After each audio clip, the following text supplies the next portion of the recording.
Welcome to the 99, where we are focused on brewing a better competitive commander. I'm your host, Patrick Marlett. I'm Alex Cohen. And today we're talking about Alex's delicious, tainted Shimmer Zur. But before we begin, I've been asked about it. If you have yet to join us over on Twitter, Instagram, or Discord, you can do so by following the links down below. And also you can check out this specific list if you want to follow along in the description down below as well. In case you don't know who Zur is, he is a 1/4, and he's a legendary creature, human wizard, and he is flying. He's Esper, so white, blue, and black. And whenever Zur the Enchanter attacks, you may search your library for an enchantment card with converted mana cost 3 or less and put it onto the battlefield.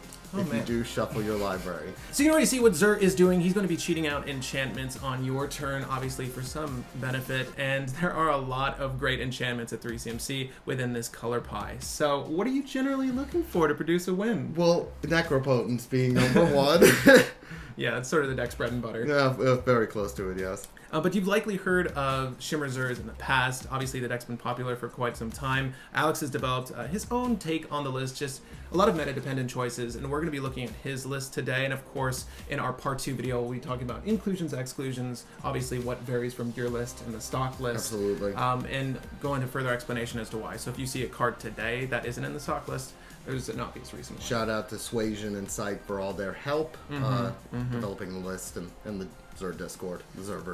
Yeah, this deck would not be as strong otherwise, but we're going to go over the core strategy of this list today so you can understand how to win with this deck if you're looking to build it yourself. So once Necropotence is down, you probably want to draw a large number of cards. Yeah. Or I should say, place those cards aside, because that's how Necro works. You remove them from the game, and then you place them into your hand at the end step. Now, Shimmer is a 2/2 artifact creature for 3 colorless with flash, and it reads, you may cast artifact cards as though they had flash. So this is going to help you get out all your fast mana on your end step, should it be in that pile. Exactly. It creates an instant speed artifact storm once Shimmer is on the field. And essentially that's how the deck is going to win, through cards like either Flux Reservoir, but of course if that doesn't work out, and mind you, we're in blue, so there's a lot of ways to tutor for these artifacts, even if it isn't in that pile.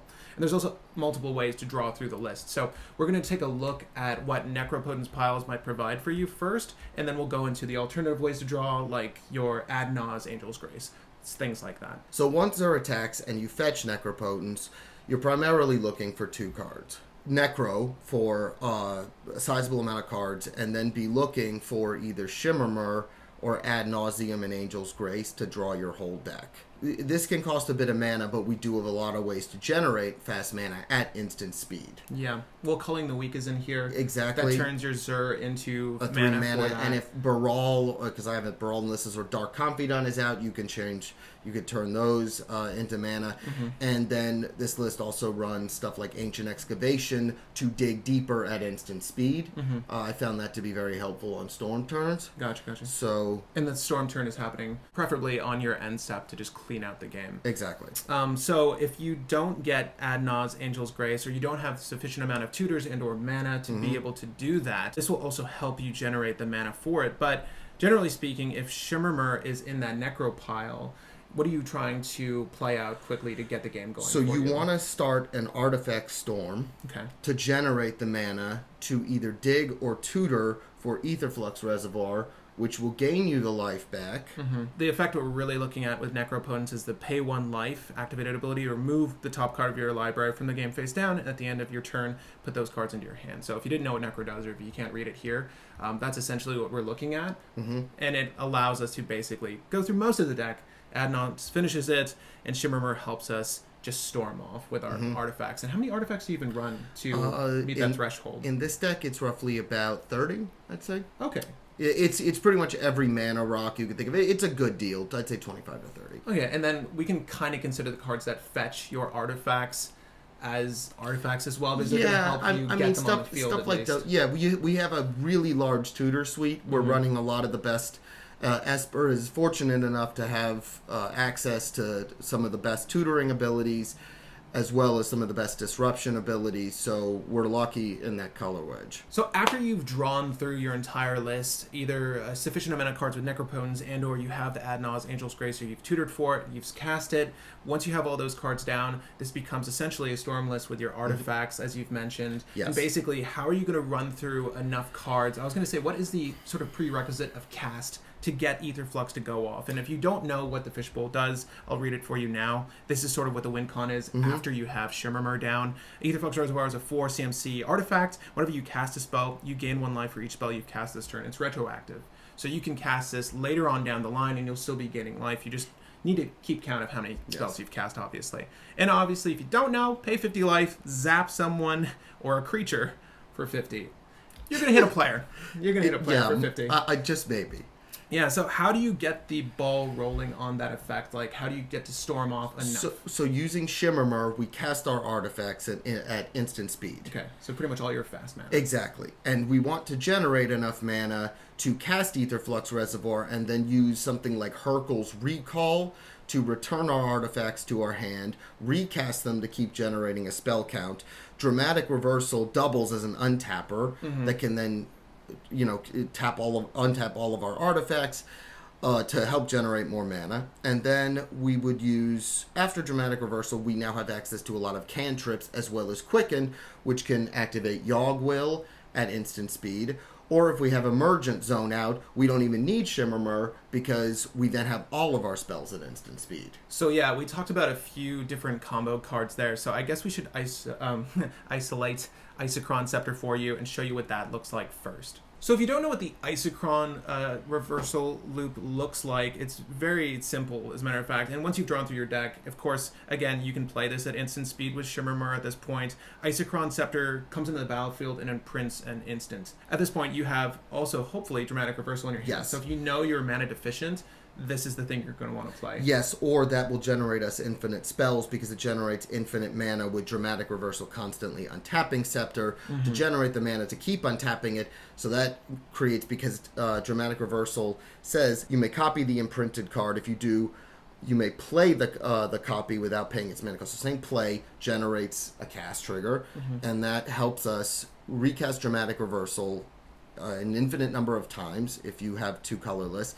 So we generate infinite mana, infinite triggers for Aether Flux Reservoir, and then we just gun the table down, basically. Now, the benefit here is that Dramatic Reversal is also just a great tool during storm turns as well, so it's not dead. Yeah.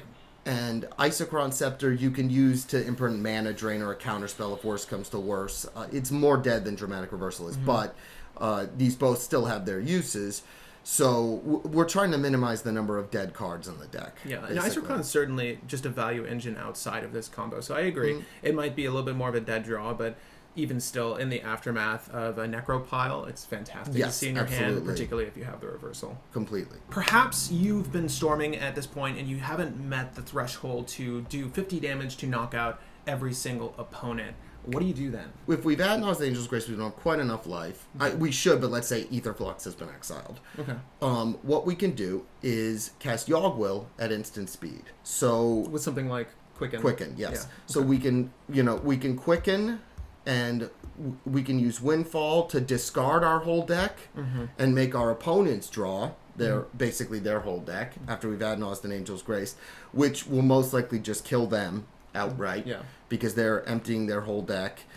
And if they don't, we can then use Yawgwill, recast Windfall using Quick. You see what I mean?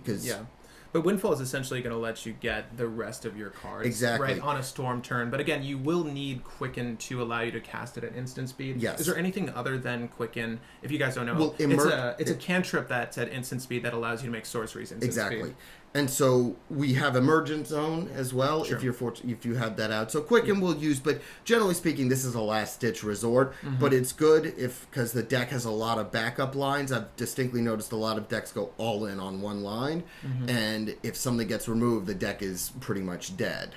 So these are still valuable cards outside of this combo, and obviously... And these combo with Notion Thief as well to empty your opponent's hand. So the deck feeds into itself a lot. So, but this is a desperate measure then. Like, if you haven't been able to sufficiently storm off to wipe out everyone with Aetherflux Reservoir, you do have these as a potential option. Of course, Yawgmoth's Will is sort of the big one here. It's going to let you cast all of those cards you've been playing up until this point, and again, continue that storm count. And an instant speed Yawg will probably win you the game. It's quite good. Yeah, just maybe. Okay, so you've been foiled, unfortunately. What if Zur drops the Necro, you get the piles, and you do happen to whiff? Now, you can only do so much to mitigate a whiff with a Necro pile. Maybe your opponents have been attacking you this whole time, and you just don't have the life to get as many cards as necessary. What are some alternative wins that we can rely on outside of your Aetherflux Storm? Well, this is a really good main phase win, which does not need a cantrip, so it gets under stacks effects quite well, especially because Tainted Pact and Demonic Consultation are at instant speed. Yeah, and they're ridiculous cards. Yeah, exactly. So what this win does is that you would Tainted Pact for Jace. We call it Labman Jace. Jace. Jason Olapka. Who isn't completely dead because he does allow you to mill somebody for 2 cards and you can draw a card. Lab Man is primarily dead. Lab Jace, if it turns into a grind fest, still has value on the field. Still has some value. Yeah. What you want to do, though, is get Lab Jace out and then use either Tainted Pact or Demonic Consultation to empty your library. So we would name Lab Jace if he's out, because these cards let you exile your whole library. So Demonic Consultation is 1 black. Name a card, remove the top 6 cards of your library from the game, and reveal the next card to all players. If it is the named card, put it into your hand. If not, remove cards from your library from the game until you reveal a said card. So Tainted Pact is the one that we also can double as an instant speed pseudo-tutor if we need to, in case we really need a response to something. And if we have it in our hand, let's say the win in our hand, and we just really need something, we can use Tainted Pact. Say Tainted Pact for Demonic Consultation, cast Jace, Demonic Consultation in the library. So in case you can't read this, if you're not one of our Japanese audience members, if you would draw a card while your library has no cards in it, you win the game instead. So yeah, he sort of handles the situation 2 in 1. You don't necessarily need a cantrip in hand because he automatically lets you draw a card off his +1. So it's important to note you don't want to play Jace's +1 ability while he's on the field. Wait for your Demonic Consultation to resolve and then use the activated ability. Of course, this can't be done at end step. It's only sorcery speed, but we can still win the game with him on deck and these 2. So if you're not looking to grab your Necropotence for whatever reason, is there another enchantment this list is going to look for? Primarily, we have 2. Grasp of Fate and Mystic Remora. Mystic Remora? Hey, it draws a lot of cards, man. It's true. I mean, but that's interesting. At what point would you say Mystic Remora is the enchantment you grab? Well, let's say Necro's gone. Okay. Or let's say that someone's getting ready to storm off, or people are in the middle of spell-intensive turns. This can just draw you a ton of cards and can really get you ahead, especially if you're falling behind, let's say. I feel like they just picked a random number for this. If you guys don't know what Mystic Remora is, the Koi. He's 1 blue, cumulative upkeep 1. You do have to pay 1 additional each turn for him, but you want to, because whenever target opponent successfully casts a non-creature spell, you draw a card. That player may pay 4 to counter this effect. Why 4? What 4? Where do they get the 4 from? I know, it's like so off curve. Like, you play this on turn 1, what? Pay 4. Never. It was designed a long time ago. Let's give him the benefit of the doubt. Yeah, but this is really interesting mid-game, too, because spells are going to be flying when people are trying to go off, and they're just going to... Counter spells, too. They're going to ignore the fish, because they need to keep what they have. And that can let you draw into more counter spells and interactions, say silence, stuff like that. Yeah. So it's a very beneficial thing to have at any point in the game, I think. Yeah, that's crazy, though. So, like, someone Praetor's Grasp your Necropotence, then you're like, okay, well, I'll just go through and I'll find try the ad nausea. Yeah. I'll do a different line. Other than that, we have Grasp of Fate, and I don't think I've seen this in very many lists. So what Grasp of Fate is it's 1 colorless and 2 white, and it's when Grasp of Fate enters the battlefield, for each opponent, exile up to 1 target non-land permanent that player controls until Grasp of Fate leaves the battlefield. So what are you looking to Stacks neuter? Pieces. Okay. Stacks pieces, usually, or problematic. It's permanent, non-land permanent, so it can hit enchantments, artifacts, creatures. So stuff like Null Rod, that new oof that's out, Collector Oof, just some taxing effects, Trinisphere, let's say. Yeah. Stuff that would give us a hard time. Trinisphere would just demolish this. Yeah, it's tough because you only have after you get that Necro line out. I mean, how much with, mana do you with usually have Trinisphere, left? with a stack suite on board, Yeah. we'll probably try and go for the Lab Jace Mm-hmm. Tainted Pack line. That just definitely is the better choice. That's interesting. Yeah, because you don't want to help your opponents either, because you're using your Zur attack to essentially neuter the Stacks player or Stacks players, but you're also helping your opponents when you do that. Well, It's tricky. you also exile a permanent of theirs as well. So let's say something like Thrasios, if he's on the field, Timna, stuff that it's a wide purpose enchantment. Yeah, you're that definitely can- setting them back. It's Yeah. nice that it has such a wide reach. Yes, exactly, which is Yeah. why it's in the deck. Yeah, I get it. That's interesting. Yeah. So I'd say you're probably 90% of the time in on Necropotence, Mm-hmm. and then 5% for one or the other. Yeah. It really just depends on where you're at Exactly, and what you're facing. and what's going on if Zur has been killed, how far behind you fallen. Really, what the benefit of Zur is the deck is extremely resilient by Yeah. nature of the commander, and it's extremely consistent, Mm-hmm. which also by nature because Zur tutors. So I really like that about the deck. And I really do like the fact that Zur has always had that, extremely resilient quality to him, even back from the Doomsday era. Hey, Yeah. Did you ever run a Doomsday list? I tried. I just not into it. Too many dead pieces, too clunky. And in the era of Thrasios and Timna and a lot of the other decks, such as Food Chain Sliver, Urza, obviously the partners, but Gitrog, stuff like that. It just too slow, too many dead pieces, too difficult to set up, and Yeah. right as of now, we have a way to win with Necro, and Zur makes use of literally being able to tutor up a win con, which, in my opinion, makes him one of the most powerful decks out. Certainly right one of the more efficient ones. Yes. Like anytime you have a tutor in the command zone, it really depends on what you're tutoring for, but the fact that you get one of the best cards in Magic right now for Commander, which is Necropotence, and that you're not neutered by the negative effect of discarding Yeah. and those things being exiled because it doesn't matter to you. All you want is that pile, and then after that pile hits, if you're an opponent, you better hope you have some sort of answer. And It's really tricky to win. It's really tricky to stop that win. It is really tricky. Exactly. And so one of the things, too, that I like about Zur is that he sort of retained his power over years of the meta shifting, and he's always just been a really great tier 1 commander who will always... I think he's just one of the strongest that you can choose right now, at least in the era of Thrasios and Timna. Yeah, a really fun list. A fun list to play as well, and I just think he's a really solid contender in today's meta. And you can play this list into a lot of different pods and such and still get good results. So on that note, because we've talked about the nature of this deck and obviously how it wins, I kind of want to see if we can organically, with starting hand, net a win. And generally speaking, you want to win on turn three or four. Because you should be able to power him out by 2. Yeah, but or best, ad nauseum by 2. Yeah. Something like that. You want to try and get a win by turn 3 or 4.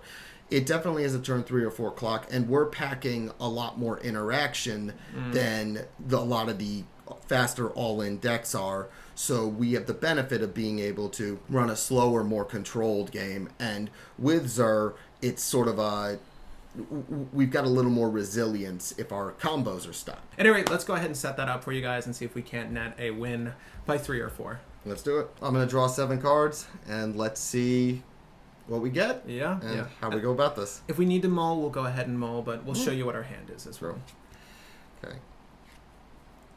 Now this is interesting.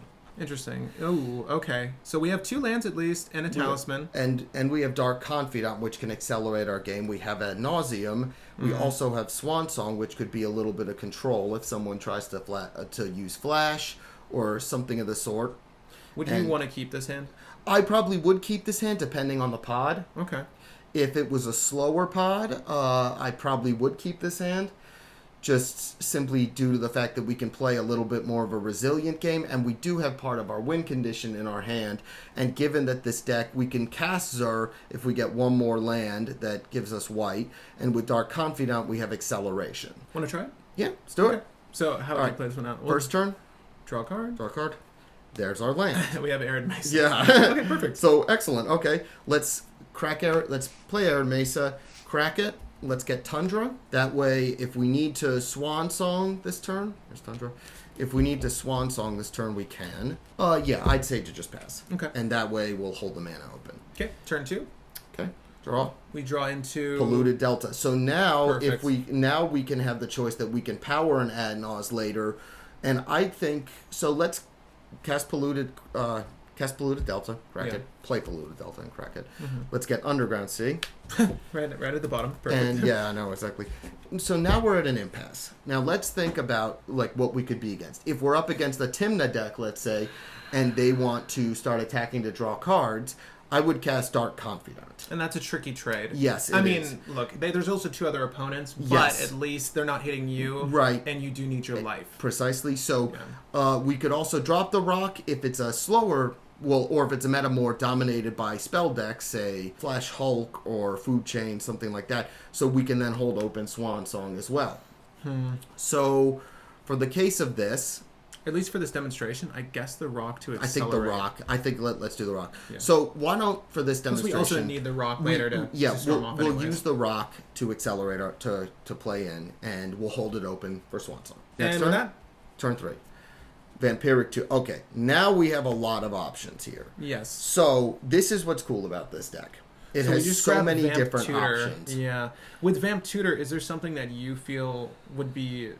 Well, you want to hold for this, Well, but what would right, you want to... So right as of now, I think I would hold it because with Shimmermer, you want to get some cards to your hand. Now, because we have Ad Nauseam and we can cast it next turn... Angel's Grace. Well, we don't even need Angel's Grace. Are you going to really... If worst comes... Okay, so worst comes to worst, one of the things we could do is we can now cast Zur and see if someone will take the bait and kill Zur, which is not the worst thing because we have Ad Nauseam in our hand, which can threaten a win next turn. How often do you feel like Zur gets stiffed by counter? Probably plenty, but given that he is a creature... He's subject to more removal. He's subject to some removal, but at the same time, there are a lot of counters, such as Swan Song, that don't target And here's creatures. the good thing, though, because even if you play out Zur as bait right now, that is totally fine. Because if they do decide to trump your Adnaz, you will have him as a backup. Exactly. So you want to play out that next turn. Right. I think this is sort of a Zur turn, then. Yeah. So let's say it's a Zur turn. We've dropped our Swamp. Yeah, and now let's cast Zur. Now, we don't need to take any damage for it. Now, alternatively, if we waited for the next turn for Zur, we have Underground River, which could give us a Swan Song protection. Mm-hmm. So... Let's just say we drop the bait. Right. Because Zur, in effect, he does nothing when he hits the field. Yeah. It's the next turn you need to be concerned about. Right, So generally exactly. speaking, people aren't going to counter it unless they know they don't have the removal for Exactly. it. And they're like, I don't want to have to put up with that later. Right. Or maybe they want a mana drain for 4, whatever the situation is. Yes, exactly. So let's just say he's successful. Okay, so Zur is successfully cast. Next turn. Now this is an interesting situation for us. So we draw into a Mana Crypt. Okay. Which is good. We're for looking us. really good right now. Yeah, we've got a lot going for us. Yes. So let's play Underground River. Now this is tricky. Do you want to tempt a Zur Necropotent first before the Adnaz? Yes, you do, because if we draw into Angel's Grace with this much mana, we're looking really good. And also, this is going to force any sort of countermeasures from Yes, your opponents. precisely. So we also have Swan Song to help protect our combo, and we will draw. We also have Vampiric Tutor that we can use. You can use Vamp Tutor before this to go into it whatever necessary cards you need. Exactly. Right, so that Necropile can be that much smaller. Right, precisely. Yeah. So let's play out Mana Crypt. And let's swing with Zur. Okay. Now, at this point, we're going to, enter combat. If someone had a chance to remove him, they would have. It likely would be a sword or something that would remove So a we would probably instantaneously. Swan Song that? Exactly. Just given what we have. Like if he, before Zur swings, if they tried to Pongify him or something along those lines. That enter the combat phase. But let's just pretend. Didn't happen, fortunately. We do get our Necro. Now, with this scenario... You have a really interesting... Because we have Adnaz in hand, and the mana sufficient to cast it, we have multiple ways of winning right now. So my thought is, do you want to just get Angel's Grace in your hand by vamping it? Well, you know what? That's probably the best idea, but we need a draw spell first. So let's just Necro. Again, if we have the opening, I'd say we Necro. Let's go down to, say, 33 life, so we have a little life to play with stuff like Vampiric Tutor. So let's set aside 33 do you want to cards. vamp before that at all, or no? No, we should probably do it later in case we get something in our hand.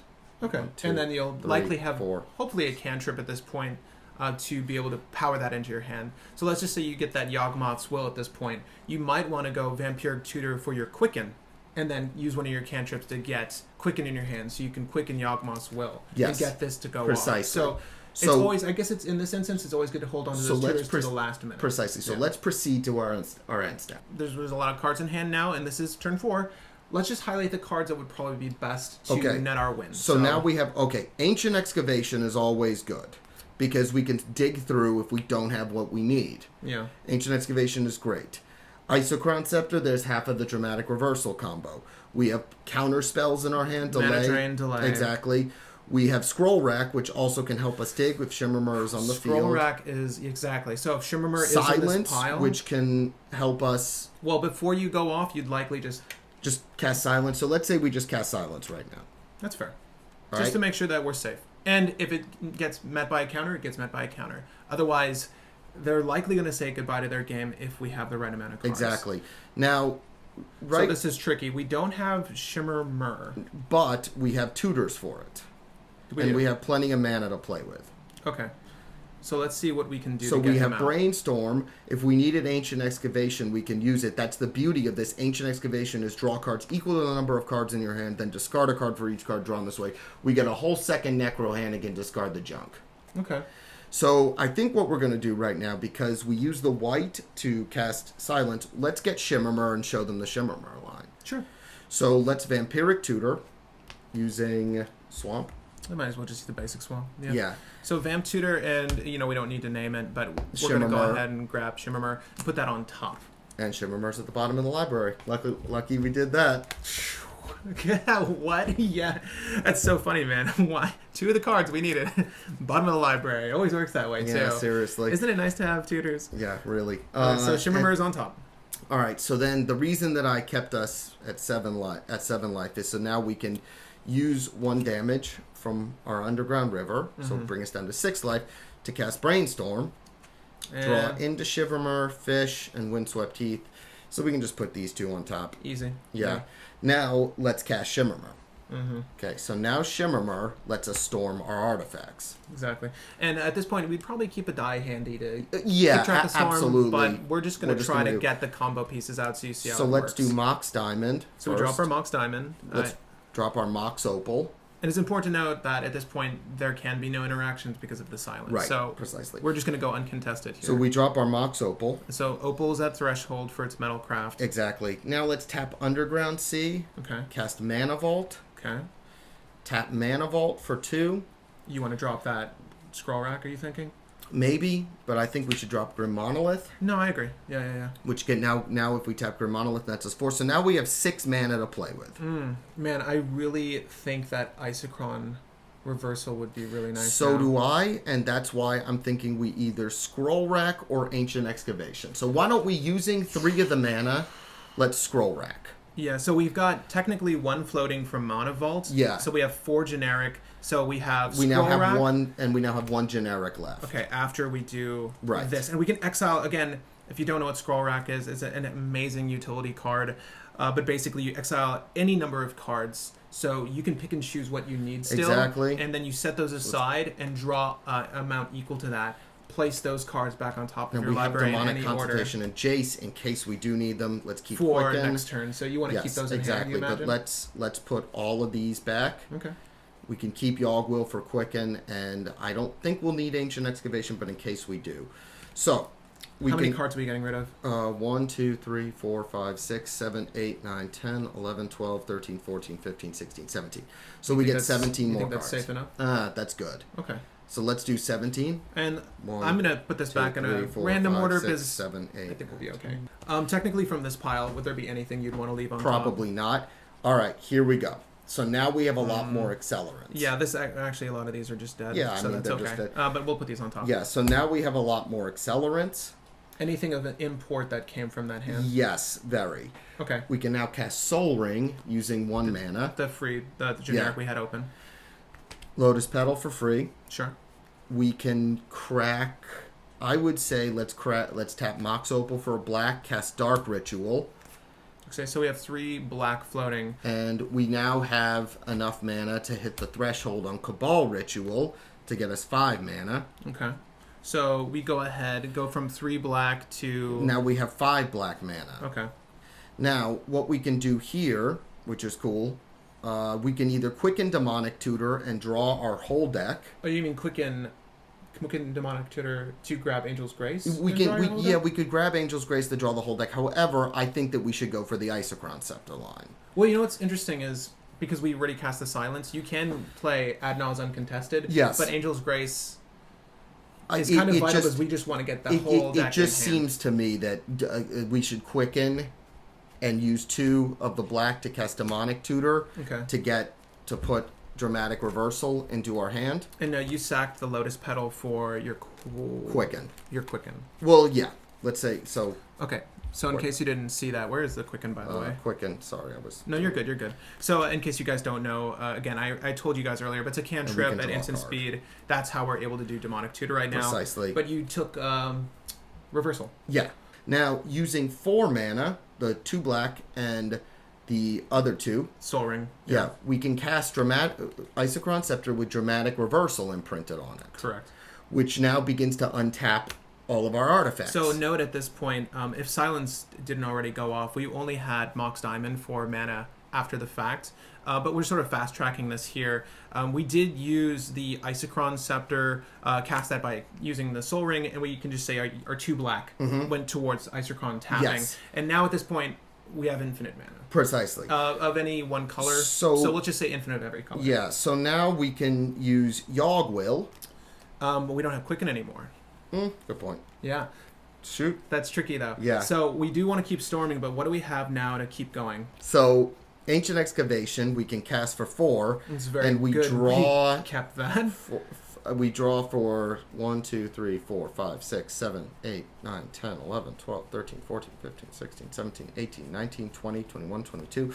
So we draw 22 cards. The other thing is we do have, and you know what, in this one we have Mystical Tutor. Here, check it out. Because we do need to discard the card, which is tricky. So I'd say, you know what, let's not Ancient Excavation, let's Mystical Tutor.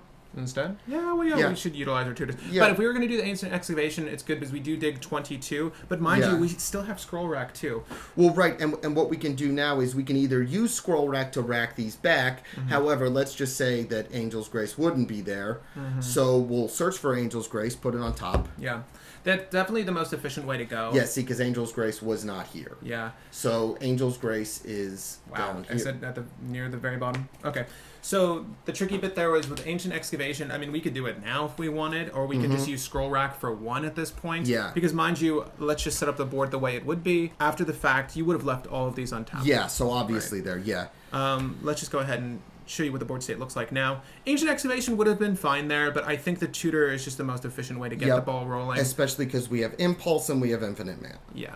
And of course, we're just going to leave everything untapped at this point. Let's do it. Impulse. So we want the Angel's Grace. Yes. Because we're going to see all those cards again. Precisely. So now let's add Naws. Oh, did you put the Angel's Grace down there? Did I put the Angel's Grace? You might have. Yeah, there we go. Oh, jeez. Yeah, we took that from the Impulse. Okay, so we're going to go ahead and cast Ad Nauseam. Angel's and then Grace. Put Angel's Grace on top. Draw the whole deck. So it's important to note that that's how you want to play those two. Yes. They're both instant speed, but again, Angel's Grace prevents you from losing the game going under 1 life, so Ad Nauseam can draw you your entire deck. Yep. And now with the deck in hand, we do have all the components we need to win at the end of turn 4. Exactly. Again, we still have Shimmermer out, so we can drop our Aetherflux Reservoir. And what's interesting is we have infinite mana, so if we have enough instant speeds and artifacts at this point, we should be able to storm off. Well, we don't need to, because we already have Dramatic Reversal and Isochron Scepter, which in the process of giving us infinite mana, this is true. gives us infinite spells. Cast, yeah. So drop Aetherflux, kill the table. And just like that, you've already said Silence, you've already said Angel's Grace. There's really not much that can get in the way of you winning at this point, if anything. Yeah. And this was, again, at the end of turn 4, so just like we predicted. It was interesting because that hand we kept didn't really have any of the fast mana we wanted, but it didn't hurt. I mean, we had 1 talisman, right? Well, yeah, but that's what, and again, we had Dark Harmony. That's what's cool about Zur, is there's so many options. The deck can approach a situation from so many different perspectives, and so many sort of different lines of attack and angles of defense, and I just think that's a really cool facet of the deck itself. No, playing Zur out when we did was definitely the right choice, because always giving us that option. Obviously, having Zur out is always going to be plan A, and then if you have ad nauseum, sometimes Well, you know, I'd say ad naus is probably plan A for the instant speed, and then you can do. So you do it at the end of someone else's turn. Usually I'd say we ad naus, but if we do have the chance to get Zur out, that also can bait counter spells, which is not a bad thing, and it also can bait removal, or we can see if someone does have. Yeah. You're so far as our curve is concerned, like, we were perfectly on curve to drop him. He gave us the alternative win with Necropotence, and we wound up using both anyways. Right. So it actually panned out that we needed Zur, which is really good there. Precisely. So we could, the deck can just do any different. Now, if we needed to, we could Yogg Will with the Quicken. So if we didn't Demonic Tutor, we could Yogg Will, generate the mana we needed, recast Quicken, and use Demonic Tutor. Even in this scenario, if we, for some reason, forgot to put our Angel's Grace in the deck or something like that, we do have Time Twister in the list as well. So we could have gotten back Quicken and Yawgmoth's Will. Exactly. And that's sort of where the resilience comes in that you're talking about. Like, there's a multitude of ways to get back and recur things that we need. Precisely. And this list just has an infinite amount of ways to fetch them. Exactly. But that's essentially the list in a nutshell. I'm glad we were able to organically, this is only gold fishing, but bear in mind we did keep mana up for at least our Swan Song in the beginning, and we definitely had enough defenses going through. It's a very cool list that way in that it threatens a win, but it can play very defensively. And when it plays very defensively, it definitely has a lot of interaction that can fight decks on the stack, which I really do like. I just find it to be a very well-rounded deck. Yeah, no, it's so fun to play against, and it's very fun to play. I think you can attest to that, because generally speaking, there's no red in this color pie here, but it is rushing the board, and it's reddening pretty much every turn. As soon as Zur hits, you know that with Necropotence, as you just witnessed, you pretty much end the game. You're generally going to end the game. But that is Zur the Enchanter. I really do love this list. Again, it's very fun to play with, and it's very fun to watch this deck played out, because Alex has tricked it out. If you couldn't tell by the amount of bling in this list, you clearly like it. It is literally Shimmer Zur. It is, yeah. As you can tell, it's pretty shimmery right now. But guys, this is part 1. I'm glad we were able to demonstrate that core strategy for you all. Stay tuned for part 2, where we discuss includes and excludes, like the way your list varies from the stock list, obviously. And the includes that if you're looking to build Zur, whether it be on a budget or but no budget aside, we're going to talk about cards that you must have in this list to make it work. I'm just going to say this is a hard one to build on a budget. Those mana positive rocks are very important. You don't need the blinged ones, but at the same time, it is important to have Mana Crypt, to have Grim Monolith, and Mana Crypt is only going Mox up Diamond, too, which sucks. Right, and Mox Diamond is too, and as is Mox Opal. So a lot of these cards are going up, and it's important to... Yeah. So for this deck to really accelerate the way it does, we're going to let you guys know what all those inclusions are in our next video, and a lot of them, of course, are artifact-based for the strategy to work. But stay tuned for that. Again, I'm Patrick Marlette. I'm Alex Cohen. Happy brewing, babies.